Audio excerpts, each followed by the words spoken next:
Mike, why don't you come on up here? So we're getting the headset for Mike set up right now, and we're going to talk a little bit about the high performance program in Minnesota. So let's get your microphone. 0-0 is our intermission score and our second great game of the day.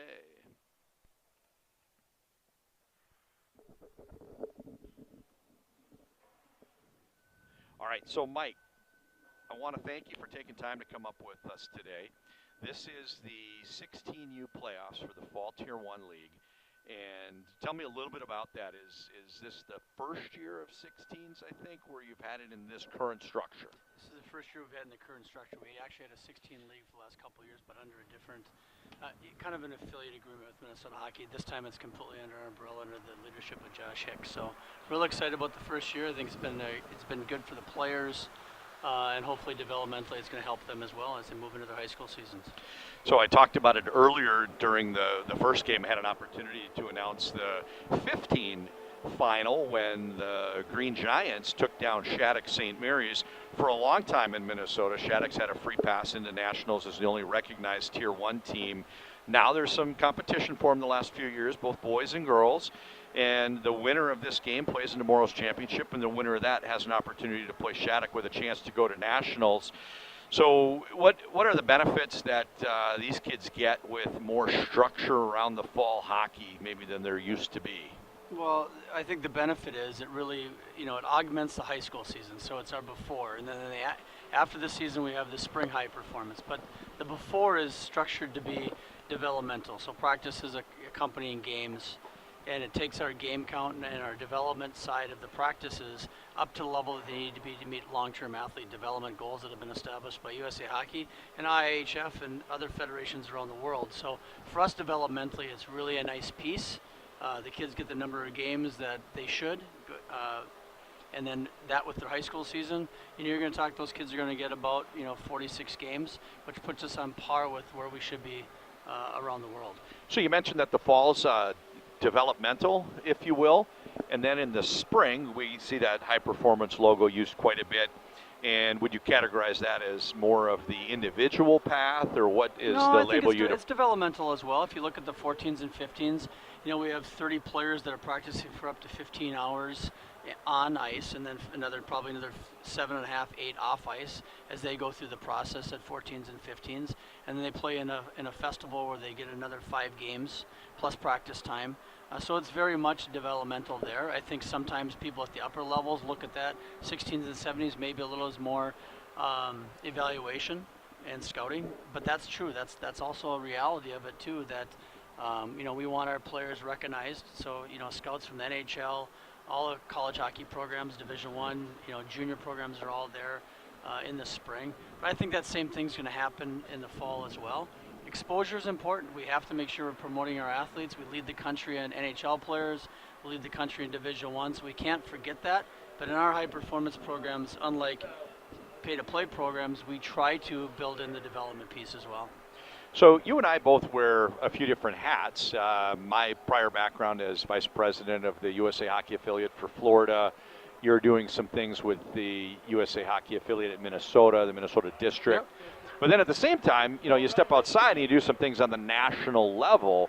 So you see it from both sides. And I've said it many, many times, going to those USA Hockey, the annual winter meeting, the other things where they get people together for a powwow on, red, white, and blue, cross-ice hockey or whatever they're working on. Yep.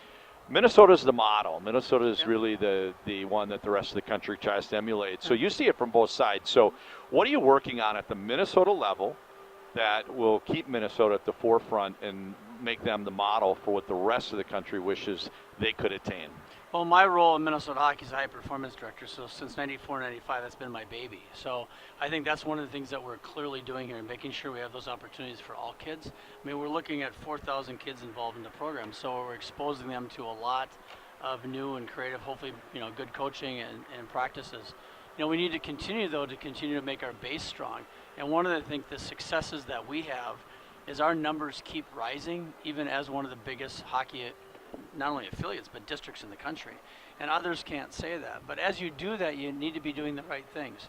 So I think we've been a front runner in cross ice. We've been a front runner in long-term athlete development. And I think we continue to push those envelopes and try to lead in those areas. And if we continue to do that, we'll stay out in front.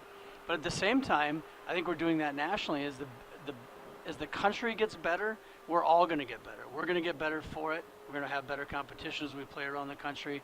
And I do think that they look at us as a leader. And I think everybody in Minnesota wants to stay that way. But we also have a phenomenal relationship with USA Hockey, and we work with each other to make sure that both are getting better.